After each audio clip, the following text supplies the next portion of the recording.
Saludos y bendiciones. Doy gracias a Dios y al apóstol y a ustedes por el honor de poder enseñarles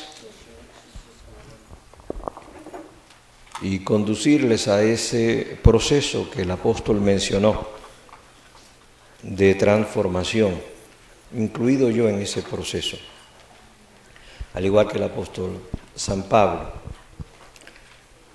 Utilizamos el título para este seminario de sanidad y madurez integral. Y utilizamos de forma intencional ese orden porque para alcanzar una madurez de carácter integral, es decir, en alma, espíritu y cuerpo, y de allí el fundamento de tomar la cita de Primera de Tesalonicenses 5:23, que es donde se describe precisamente nuestro ser en alma, espíritu y cuerpo. Entonces, para alcanzar la madurez integral, necesito de forma previa sanidad, ya que si intento madurar, crecer, equiparme, puedo producir algunos cambios, pero no una transformación como tal. Inclusive a veces en algunos procesos leves de crecimiento yo puedo tener una conducta inaceptable y la puedo cambiar o sustituir por otra menor, pero sigue siendo inaceptable. Entonces he tenido un cambio de conducta, pero no tengo una transformación como persona. Es como cambiar un mal mayor por uno menor, pero sigo todavía con la necesidad de ser transformado. Y de allí que colocamos entonces la palabra sanidad. Es decir, lograr, en este caso, que podamos no tener disfunciones, que es un sinónimo de la palabra enfermedad. Que no tengamos disfunciones en nosotros. Y alcanzando una sanidad, estaremos como más aptos para ese proceso llamado madurez. Entonces, en ese orden queremos pues presentar todo el seminario en el día de hoy. Quisiera, entre las normas que tengamos, que ustedes puedan tomar notas y algún interrogante quizás lo podamos tener en momentos de preguntas y respuestas en los tiempos breves que en cada exposición o enseñanza podamos brindarles a ustedes. Otra condición sería, tomemos esta enseñanza de hoy con un sentido pedagógico de andragogía, es decir, tomando como adulto la responsabilidad de que la palabra, el conocimiento y la integración o metabolización de esa enseñanza y doctrina, o esa asimilación, pues debo hacerlo para mí, no tanto pensando en que es otro el que necesita esto, porque ya estaría obviamente mostrando mi disfunción, es decir, la incapacidad de poder ver en mí mismo hasta mis propios errores, faltas o pecados y suelo por desplazamiento o por mecanismo insano de defensa, proyectar en otros. Obviamente es el error, sin asumir yo responsabilidad personal en la disposición de un proceso de más que cambiar, transformar.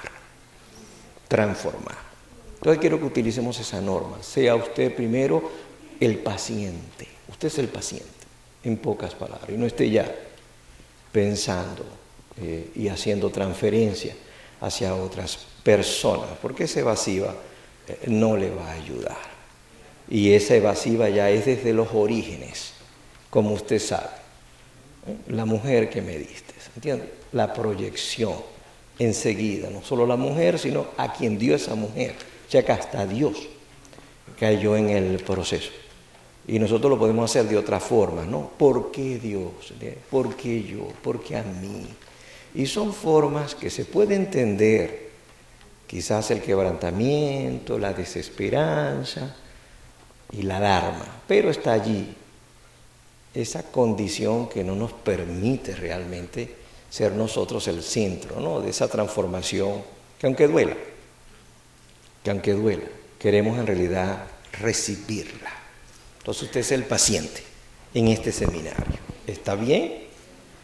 Y no todos esos que andan por allí, que a diferencia de nosotros, evitemos, porque ya estamos mostrando nuestra poca sanidad y se va a atrofiar nuestra madurez. ¿Está conmigo? También quisiera en el orden que siempre vaya, y van a ver que siempre voy a estar con él, la antesala de la sanidad e inmediatamente complemento con o equipo hacia la madurez. Siempre voy a estar en ese orden porque si solamente voy hacia equiparles, instruirles y darles algunas herramientas de solo madurez, estas mismas armas que son poderosas en Dios pueden ser utilizadas de forma indebida. De allí pues vamos a tener partes de algunas tesis de enseñanzas, como que si yo soy emocionalmente inmaduro, lo más seguro es que hasta mi propia espiritualidad proyectada o utilizada va a ser insana. ¿Comprende eso? Entonces por eso es que equiparles para que sean maduros sin lograr un poco de sanidad, corro el riesgo de que las mismas herramientas de vida espiritual que son dadas, poderosas en Dios, pueden ser utilizadas de forma insana. Porque no es en sí la espiritualidad a la que está siendo insana, sino su uso, su aplicación, debido a mi propia inmadurez emocional y a mi ceguera. Así que no se puede ser espiritualmente sano si emocionalmente yo soy inmaduro. Esa es una tesis. Y así poquito a poco vamos a tener como normas. Tienen sí, quizás en algunos momentos, derecho para aportar, enriquecernos en la enseñanza con el conocimiento que alguien pueda tener, pero que éste no sea impuesto, así como tampoco yo pretendo imponer, obviamente, mi conocimiento o mi experiencia. Se puede aceptar como una sugerencia. Y así pues tendríamos el respeto y el orden entre todos nosotros. Así que si está de acuerdo con todas estas normas muy básicas, muy sencillas, pues el seminario se va a desarrollar con toda objetividad y con certeza en los objetivos que estamos persiguiendo. Estoy siendo pausado por dos razones. Primero, porque hay traducción. Segundo, para que usted mismo pues se sienta como calmado. Baje sus mecanismos de defensa y al mismo tiempo exponga su propio corazón sabiendo que entre las normas, y con esto cierro, va a haber respeto hacia usted, va a haber un trato de honor, de honra, de tal manera que ninguno de ustedes va a ser humillado ni avergonzado en este seminario donde yo expongo básicamente, pero sobre todo a Dios, expongo mi vida. En ese sentido, siéntase seguro de que no va a haber ninguna forma insana, inclusive, de manipulación. Las inquietudes legítimas que en el corazón del apóstol existen, está el hecho primero de su propio proceso de transformación en el cual él ha visto que aunque tiene suficiente conocimiento y madurez en el Señor, él ha entendido que Dios quiere en él una profundidad de transformación mayor, no solo para su gozo y paz, el de su familia, sino para la eficiencia todavía mucho más poderosa en su ministerio. Y entonces en ese sentido él está sintiendo esa inquietud de seguir transformándose, y lo más lindo en él es que entonces lo expone a ustedes y los invita a sumarse a ese batallón, a ese ejército como de soldados en el Señor, pero más limpios, más sanos, para alcanzar esa madurez y ese equipamiento de armadura pues más eficiente. Y en ese sentido lo entiendo y lo reconozco y lo alabo en este día. Muy bien, quisiera entonces tener la primera charla. Estamos hablando de sanidad. La palabra sanidad también puede interpretarse y mencionarse como santidad. Es interesante, es curioso, porque a veces hasta en la forma en que la Biblia lo presenta, puede presentar el término con esa dualidad ambivalente, es decir, por tu fe has sido salvo y se incluye la sanidad en ella, o por tu fe has sido sanado y se entiende que es salvado al mismo tiempo, porque estás combinando santidad paralelo a igualdad en sanidad. Y quisiera leer otro pasaje bíblico en Filipenses, si son tan amables, muy parecido a Primera de Tesalonicenses. Y mientras buscamos, quisiera simplemente decirles e identificarme con el apóstol, porque cuando tengo el llamamiento pastoral, en lo secular, yo era médico y en lo personal era una persona con moral y ética de vida aprendida en la familia y en la sociedad. Pero obviamente arrastraba algunas marcas, algunas heridas. Y les comparto brevemente esto en esta identificación también de que descubrí después de conocer al Señor, que yo necesitaba ser transformado. Aunque ya era salvo, necesitaba sanidad y por ende luego ir desarrollando una madurez.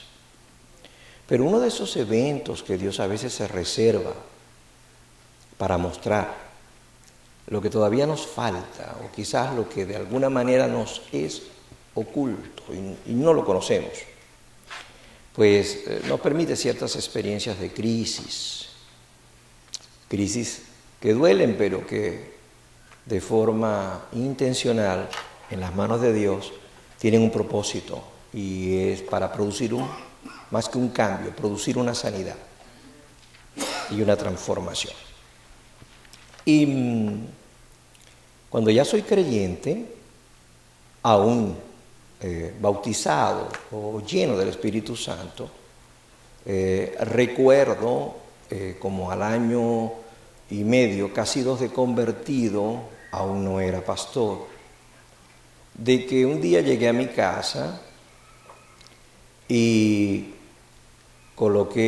venía de viaje, coloqué las maletas en la sala de mi casa, estaba mi esposa, por supuesto feliz de que yo había conocido al Señor junto con ella y que se habían dado unas transformaciones y cambios bastante significativos en mi vida, sobre todo de aquellas cosas que yo había aprendido y adquirido, por supuesto, del mundo, pero que las había adosado a mi vida o endosado a mi vida cuando ya era adulto, ya formado. Y estas, obviamente en el Señor, fueron fácilmente abandonadas, porque no formaban parte de mi estructura psíquica inicial, o la más profunda, sino que habían sido añadidas o adicionales a mi personalidad. Por lo tanto, era fácil como despojarse de ella. Entonces yo había hecho cambios personales y conductuales muy evidentes, y ella estaba feliz. Pero ahí descubrí que había cosas que eran más profundas y que no habían sido adquiridas en mi adultez ni añadidas a mi personalidad, sino que venían obviamente de algo más interno, más dentro de mi propia estructura psíquica, y que aún era parte inclusive de toda mi fisiología. En términos médicos sería como algo muy congénito, muy adquirido aún casi desde el nacimiento. ¿Está conmigo? Y cuando llegué, pues coloqué las maletas y estaban nuestros 4 hijos, todos pequeñitos, 2 varoncitos, 2 hembras. El varoncito, pues, tenía como 6 años, Diego, mi hijo mayor, hasta la hija menor, que es Andrea. Pero tanto Endrina como Andrea eran casi bebitas allí, porque ellas nacieron muy pegaditas, muy cercanas. Y estaba entonces mi segundo hijo, Juan Carlos, de unos 5 años.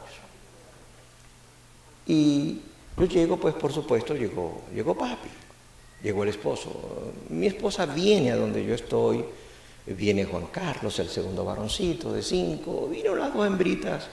Yo creo que hasta Andrea ya la traían, eran en brazos, no lo recuerdo con exactitud. El asunto es que vinieron a donde yo estaba, pero el mayorcito no. El mayorcito se quedó a distancia, mirándome con sus grandes ojos abiertos, así, con esa expectativa, pero al mismo tiempo mostrando su inseguridad de venir, su indecisión de venir, su miedo a venir. Me di cuenta de que aquel niño, que de forma natural, tanto hereditaria, sobre todo lo que se conoce como genotipo, o sea, lo que es adquirido de nacimiento, como el temperamento natural, tiene componentes hereditarios genéticos, se le llama genotipo al temperamento.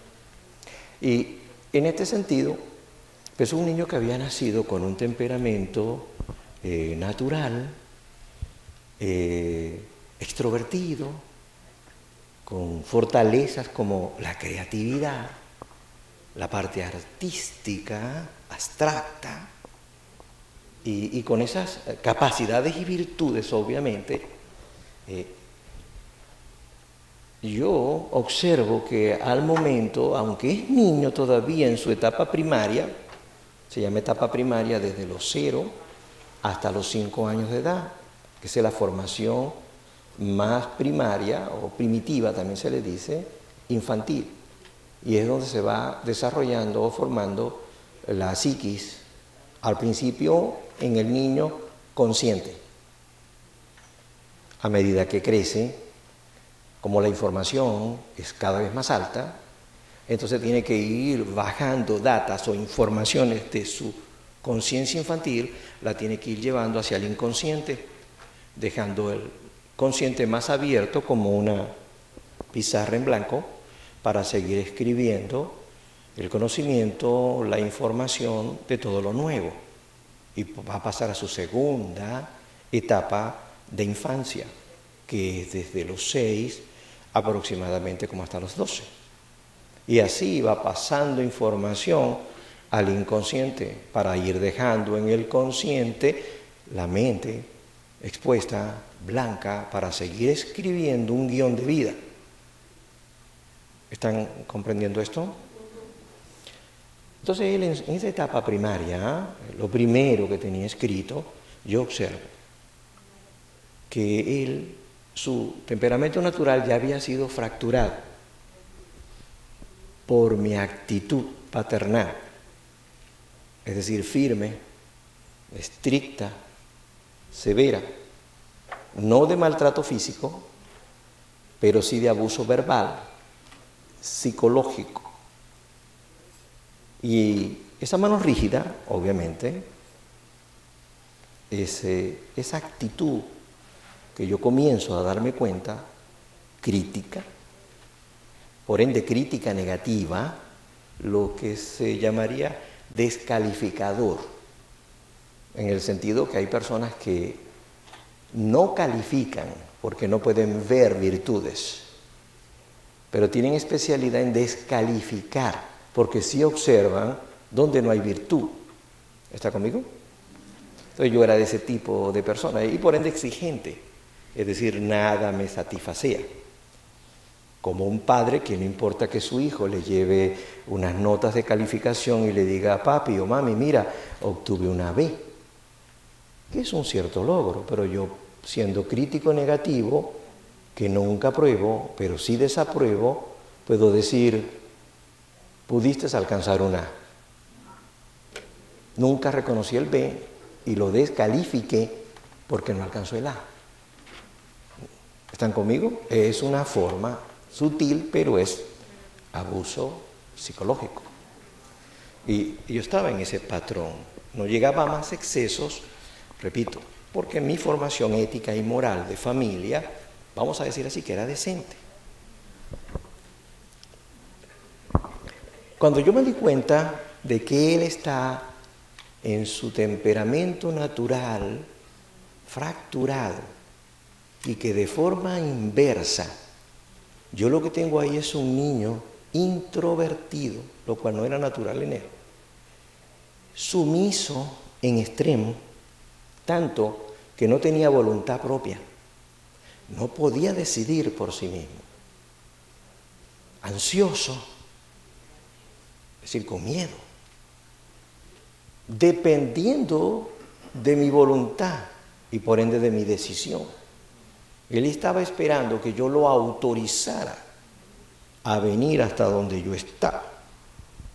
Entonces el Espíritu de Dios en mí me muestra que yo había fracturado la vida, o por lo menos el temperamento natural, en ese niño, y que había fragilizado lo que era más esencial de su psiquis, la más profunda.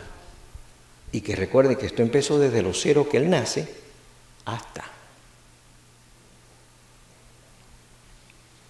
Hay aspectos que son muy complejos, que voy a tratar de ser como lo más simple en presentárselos a ustedes. Pero como mi esposa Xiomara en el noviazgo sale embarazada de mi hijo Diego, era natural que por miedo y vergüenza a la sociedad y muy cercano yo a mi graduación, él fue desde un principio no deseado. Era un embarazo no deseado. Y eso en la madre, por miedo también en ella, la vergüenza familiar y todo lo que eso ocasionaba. Ella también, al igual conmigo, no deseaba el embarazo. Para ese momento no conocíamos a Dios. Y cómo los procesos que pueden ser tan internos, pero que ya él en gestación quizás no tiene todavía un cerebro en sí desarrollado y menos facultades fisiológicas o funcionales desarrolladas, pero está en gestación, está en formación, y la madre puede, con todas sus angustias, ansiedades, puede no solamente enviar por la sangre todos los elementos que de por sí son elementos nutrientes, lo cual va asimilando obviamente el bebé, pero también puede asimilar todas las sustancias, tanto hormonales, neurotransmisoras y más aún, aquí viene lo más complejo de todo lo que es la formación humana y su gestación. que aún antes de nacer puede estar asimilando en lo más profundo de lo que quedará y en lo más primitivo de su estructura psíquica, bastante profundamente inconsciente, que nunca recordará, es que puede entonces sentir el rechazo, adosar o endosar dentro de sí, asimilar el rechazo, para luego crecer con ese sentido de yo no sé por qué, pero yo me siento siempre como rechazado. Creo que parte de esa compleja fisiología bioquímica, de alguna manera el niño lo recibió. El asunto está que en esa experiencia yo lo invito a venir a mí. Él viene y yo lo abrazo. Lo aparto y le pido en su precoz edad perdón, guiado por el Espíritu y contritado por el Espíritu, consciente que lo había fracturado. Le pido perdón, quizás él no me entendió o no entendía como niño. Pero después del perdón le ofrecí algo que Dios nos ofrece y nos da después del perdón, que es la restitución, que significa devolución. Todo aquello que muchas veces la vida y las circunstancias y aún tus seres más queridos te han robado, te han quitado o te han privado. Todo esto Dios en el perdón extiende su gracia y desea que venga, para llenar esos vacíos, venga una restitución, muchas veces doble y cuando hay inmensa gracia hasta cuádruple. Y se lo ofrecí, es decir, el tiempo que no te di, la paciencia que no te di, el amor que no te expresé, la tolerancia que no te brindé. Y así comencé a decirle a él todas estas cosas, porque por mi profesión yo era una persona muy ocupada, muy fuera, y bastante engreído, y muy autosuficiente y altivo. Tenía conocimiento, gnosis, pero en Cristo me faltaba lo que se conoce como epignosis, que es el texto que les voy a leer en Filipenses. Me faltaba que ese conocimiento, aún en Cristo, o aún secular, lo pudiera aplicar para mi propia transformación, para el asimilamiento de mi propio crecimiento y desarrollo personal. Eso nos falta y espero que todo este seminario, más que conocimiento, gnosis, muy buena, muy necesaria, pero espero en Dios que haya más epinopsis, o sea, que lo que pueda aprenderse sobre todo doctrinalmente y científicamente, lo puedan ustedes aplicar a su propia vida y esto se convierta básicamente como en una sabiduría que en Dios me permite transformarme. Eso es más profundo, es hacia un conocimiento mucho mayor que me lleva hasta a una identificación con Cristo mismo. Y hasta el día de hoy yo estoy con Diego en ese proceso de seguirle restituyendo, aunque a veces veo las marcas en él. Y cuando siento culpa, precisamente de eso, tengo que ir a donde está el Señor, de nuevo. Si se los ilustro, sería como que yo estoy entendiendo que aún en mí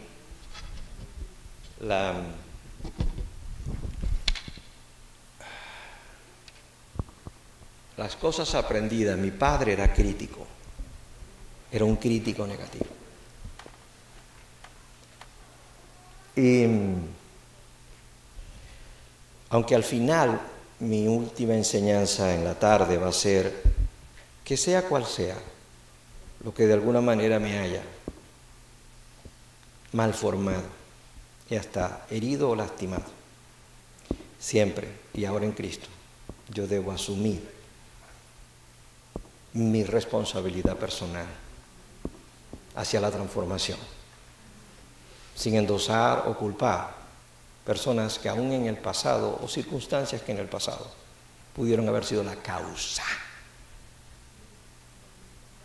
Pero no fue mi papá, fui yo en el momento. ¿Está comprendiendo? Y yo estoy claro en asumir esa responsabilidad. Puedo descubrir, y es bueno que usted lo haga.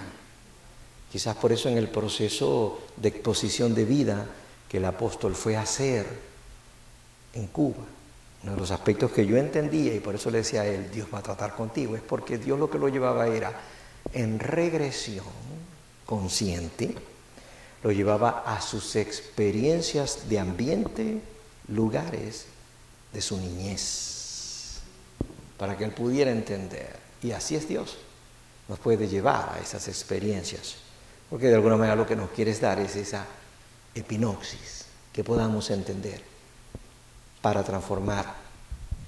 Pero asumo la responsabilidad. Yo en ese momento asumí mi responsabilidad. No era que mi padre fue crítico conmigo, yo estaba haciendo, ahora era crítico con mi muchacho. Yo asumí la responsabilidad. Eso para evitar esas evasivas de yo soy así porque mi padre, o yo soy así porque mi madre, o yo soy así porque soy huérfano. Siempre estoy tratando como de evadir mi responsabilidad. ¿Está conmigo? Se puede entender como causa, como etiología, origen.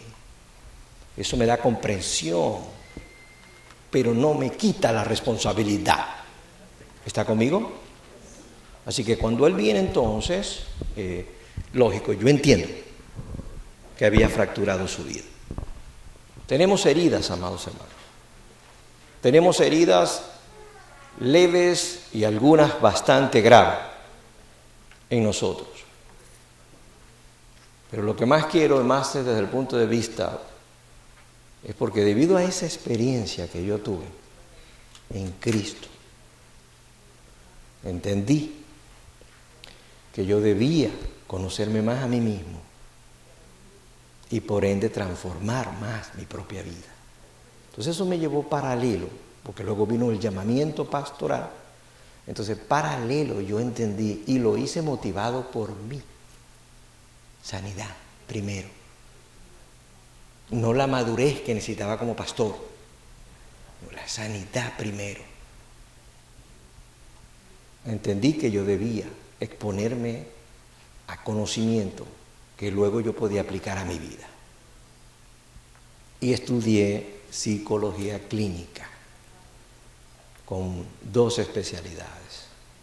Una de ellas, psicoanálisis, pero en psicoterapia. O sea, ¿cómo puedo cambiar la estructura de mi pensamiento? ¿Y cómo puedo volver a borrar todo el guión de mi vida y escribir una nueva historia? Más si Dios dicta a mi conciencia ese nuevo guión de vida. ¿Está conmigo? Y voy borrando lo que escribí. Y no solo en el consciente. Lo más difícil en psicoterapia es borrar el inconsciente. ¿Está conmigo? Porque ese está detrás del pizarrón. Y no tengo conciencia de que está escrito detrás. Pero comenzamos por el estado consciente. Entonces yo lo entendí y me expuse a ese conocimiento, a ese estudio, porque no era tanto que yo tuviese más herramientas como pastor para ayudar a las personas. De por sí, obviamente se logró también así, de esa forma, pero no, el alumno, el paciente era yo. Todo lo que aprendía expuesto en lo académico y por supuesto en lo secular, el primer paciente era yo, nunca otro. ¿Está conmigo? Y en ese niño, esa crisis, para verme allí a mí mismo, porque no era la fractura de él, era mi propia fractura. ¿Están conmigo? Así que usted a lo mejor ha tenido leve o intensa algunas experiencias, algunas está consciente, escritas aquí, las recuerda, otras no. ¿Están escritas?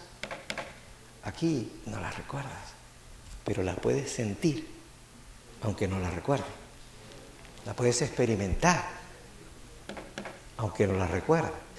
Y como está claro que toda experiencia, cuando grabas, aún consciente o la grabes en el inconsciente, se queda guardada, no como memoria simplemente, consciente o inconsciente, se queda guardada en la mente. con toda la información suficiente, no solo del evento, se queda guardada con toda la información y con toda la expresión de las hormonas que segregaste en ese momento, los neurotransmisores cerebrales al momento segregaste, se quedan grabadas las emociones y los sentimientos que experimentaste y se quedan grabadas los pensamientos que sentiste. Todo eso queda grabado, así que más que una fotografía, como creen algunos, es algo vivo y a la vez sentido. Por lo tanto, por eso es que puede haber en ti respuestas no conscientes, sino inconscientes, pero van a ser experiencias sentidas, vividas, aunque olvidadas, pero segregando en el momento en que vuelves a sentirla, se vuelven a segregar en ese mismo momento las mismas hormonas, los mismos neurotransmisores, las mismas emociones, porque está en vivo. Es totalmente vuelves a esa experiencia. En términos psicológicos se conoce como que el estrés de crisis o el trauma que viviste, aunque está en el pasado y es post, la reacción hoy es la misma. ¿Me comprendieron? Se llama estrés post-traumático. Es decir, el trauma ya pasó, no las reacciones que sigue produciendo como grabación el mismo trauma. ¿Está conmigo? Y así lo estaba yo entendiendo en esa experiencia. Así que entendí, como tú debes entender para tu propia sanidad, que en alguna fase de nuestra vida algo, de alguna manera, te afectó. Algo, tú hiciste una interpretación o historia de ese evento. Y de alguna manera eso lesionó algo, produjo alguna herida en ti. Y para la sanidad necesitas tener conciencia un poco de eso. Te va a ayudar, te puede ayudar hacia el proceso de sanidad. De sanidad. Y por eso uno en el trato o en la iatrogenia médica, uno intenta explicarle al paciente lo que está teniendo y sintiendo. Y no solo le da la información, sino que lo comprende. Así que cada uno de nosotros pudimos haber sido, por lo menos estoy compartiendo mi experiencia, es que hubo una marca, una fractura en mí. Como esta vara que está aquí, ¿verdad? Que puede ser tu vida. Naciste con una estructura psíquica, pero que en las etapas más frágiles, que es cuando eres un infante, en la formación más primitiva de ti, puede experimentarse esto.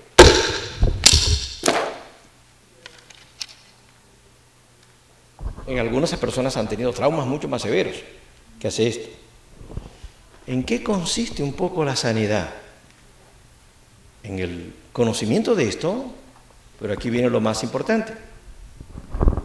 Y es quizás lo que queremos con esta hermosa iglesia y lo que queremos también a través de otros grupos que puedan rodearnos, como la familia, las amistades, el mismo matrimonio, etcétera, es tratar de ver cómo podemos encontrar ayuda, buscar la cicatrización de estas heridas.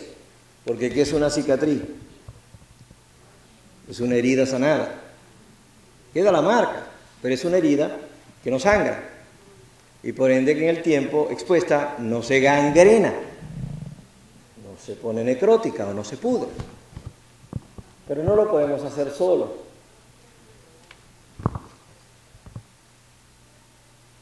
Necesitamos personas que hayan pasado o aún que no han sido tan fracturadas, puedan ser parte de nosotros. Hasta Jesús buscó esto en Getsemaní. Y allí estamos adicionando personas, compartiendo lo que nos está pasando. Por eso buscar ayuda y compartir no ocultar, no callar tragedias ni realidades de vida, no guardar secretos por miedo al que dirán y una cantidad de mecanismos que pueden justificar o explicar ese silencio victimizante, esclavizante. Pues hay personas que jamás usted les saca algo, aunque por dentro están ansiosos, urgidos de ser ayudados. Pero hasta Jesús buscó ayuda. Y si Jesús buscó ayuda humana, como también al Padre de forma espiritual, pero buscó ayuda humana, ¿quiénes somos nosotros? Por eso es que a veces veo con preocupación que las personas, aún en Cristo, debido a estas falta de sanidad o inmadurez emocional y psíquica, a veces veo cómo las personas cristianas se espiritualizan tanto todo que se deshumanizan.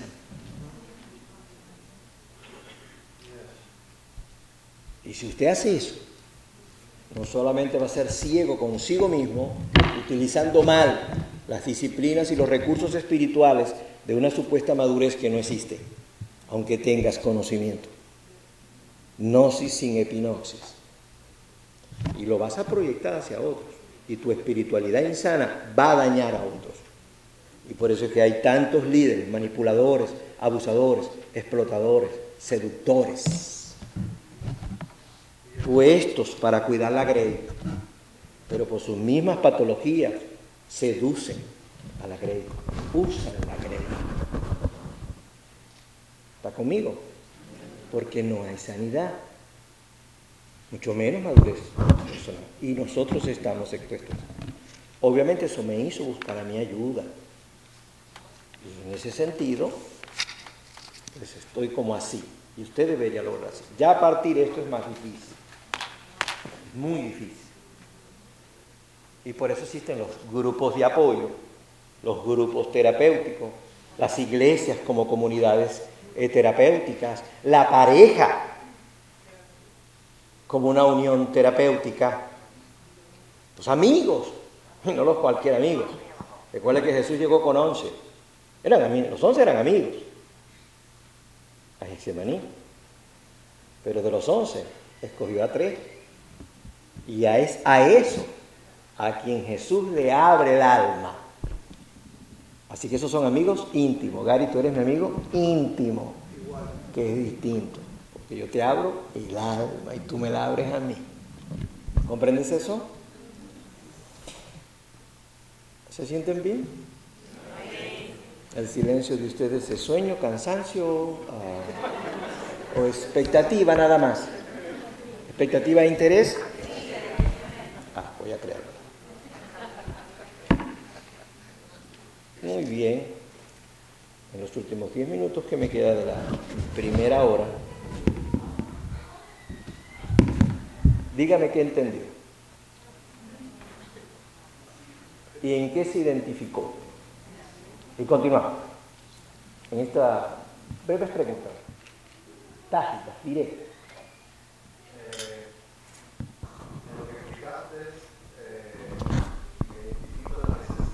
Uh-huh.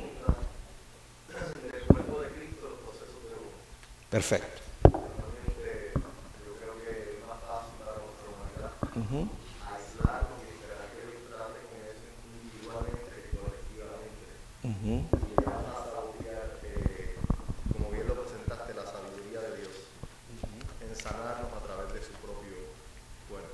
Para mí eso es lo que más. ¿Qué otras? ¿Qué entendieron y en qué quizás aplicaron? En esta primera hora de hacer un poquito más de conciencia de la necesidad de ser sano. Si se dan cuenta, no estoy como hurgando mucho. ¿Qué te pasó? Cuéntamelo aquí, desnúdate aquí. Eso se puede hacer en privado. Mi silencio y mi apariencia de ser serio es una pretensión de ser dañado, de haber sido Eso es un tremendo, más que una exposición, eso hiciste un avance. Y te felicito mucho, te felicito mucho. Él está diciendo que entendió que los mecanismos de defensa que usa para protegerse, lo que él quiere decir es, descubre que está ocultando su verdadera necesidad y debilidad. Él entiende que ese recurso de protección, como su cara seria, es solamente para marcar una distancia hacia aquello que él pueda sentir como amenazante hacia él. En pocas palabras, lo que está descubriendo es que más que una superioridad, él lo que está entendiendo es que hay una debilidad, una inferioridad. Y él aportó algo muy interesante que se da en psicología. No existe el complejo de superioridad. Clínicamente no existe. El verdadero complejo es el de inferioridad. El sentido de superioridad es solo una protección para ocultar el verdadero complejo. Así que cuando usted ve a alguien muy altivo, muy defensivo, por ende muy sabelotodo, muy crítico, usted está viendo más a una persona débil, vulnerable, que no muestra ser ni admite ser vulnerable, pero lo es. Y de allí que se dice que la mayoría de los complejos más profundos, todos tienen que ver con la baja estima personal, o el poco aprecio o amor o concepto bajo que una persona tiene. Y casi todo viene de un trasfondo donde no se te dio la calificación, la aprobación, o se te expuso a unas realidades donde te vistes como indefenso. ¿Qué más? ¿Quién entendió? Y cerramos porque son las 10:30. In English. Oh, no importa, me traduce. The point that you made regarding your son El punto que hiciste concerniente a tu hijo and the fracture that you have as a young, y la fractura que transcurrió siendo en esa etapa infantil, it seems like to me that if we experience those fractures when we're young, me parece que si experimentamos esas fracturas cuando éramos jóvenes, even though we need to take accountability for them now, aunque debemos asumir responsabilidad por ellos ahora, it should take away some of the shame in dealing with this. debe liberarnos alguna de vergüenza que está conectado con eso para poder tratar con. Because it happened even before we were able to deal with it. Porque eso ocurrió antes que teníamos la habilidad de apropiadamente responder o manejarlo. Entre las experiencias que puedan afectarnos, sean adquiridas, entre más niño soy o niña soy, más difícil me es sacarlo de la estructura psíquica. Porque la estructura psíquica básica tiene que verse como el fundamento de un edificio o de una casa. Mientras que todo lo que aprendiste en adolescencia o en adultez, lo puedes fácilmente sacar del edificio de tu vida. Pero sacar cosas que están en la base, sabiendo que si intentas quitar la base, se puede romper el edificio. Además, la base está enterrada. Eso te habla de inconsciente, de no estar consciente. Por eso dije que mi esposa estaba feliz, porque yo en Cristo había abandonado algunas cosas. Y les dije, aprendidas cuando yo era adulto. Por ejemplo, yo tenía bebida social. No era un borracho, pero por mi nivel de vida, yo tenía que beber en toda reunión social. Pero cuando conozco al Señor, como eso lo aprendí adulto, en mi formación de hogar, que hubo valores, mis padres no permitieron que yo ingestara licor, sino hasta los 18 años de edad. Y estuvieron pendientes que no me embriagara, que aprendiera a beber y, si es posible, a beber con categoría. O sea, yo era un bebedor fino. ¿Me entiende lo que le quiero decir? Pero era un bebedor. Entonces, cuando conozco al Señor, como eso no estaba aprendido en mi estructura básica, profunda, inconsciente, obviamente eso estaba en mi edificio ya formado. Eso fue como la ventana o una puerta añadida al edificio de mi vida. Me fue fácilmente cambiar esa puerta. Y cuando conocí al Señor, nunca más bebí hasta el día de hoy. Ni me es debilidad, ni lucho con eso, porque inclusive, como no está en mi estructura psíquica básica, no lo convertí en adicción. Pero luego en clase, más adelante, hablamos de lo que es una adicción. ¿Ok? Pero ahorita lo dejamos hasta allí. Entonces, pero yo entendí que hay cosas que todavía a mí de vez en cuando se me sale esa misma actitud que durante la formación de mi hijo yo tengo. O sea, yo sigo luchando con que soy un crítico negativo. ¿Sí me está entendiendo? Lucho con eso todavía. He crecido, pero todavía como que hay marcas todavía allí. ¿Está consciente? Y así cada uno de ustedes va a encontrar en las áreas. Ahora imagínense esto que acabo de decir. Traumas, fracturas. Por eso Diego ha crecido, aún conoció al Señor, pero él muestra en sus trastornos de personalidad bastante inconsciente, él muestra una ansiedad generalizada, una inseguridad permanente y tiene áreas. Las adicciones tratan siempre de crear escape y alivio al dolor. Las adicciones siempre buscan que se segreguen las hormonas y los neurotransmisores que te hagan sentir bien, aunque te van destruyendo. Pero la idea es no sentir el mismo dolor. Por eso se le considera que es un escape, solo que no te salva, te hunde. Entonces, digo, tiene algunas adicciones. ¿Están entendiéndome? Aún no está consciente de esa parte, porque eso es muy profundo, muy interno. Y de allí mi amor y mi paciencia con él, porque yo le prometí la restitución, el devolverle la tolerancia, amor, paciencia, tiempo, cuidado, que no le tenía. Recesó, recreo, break, no sé.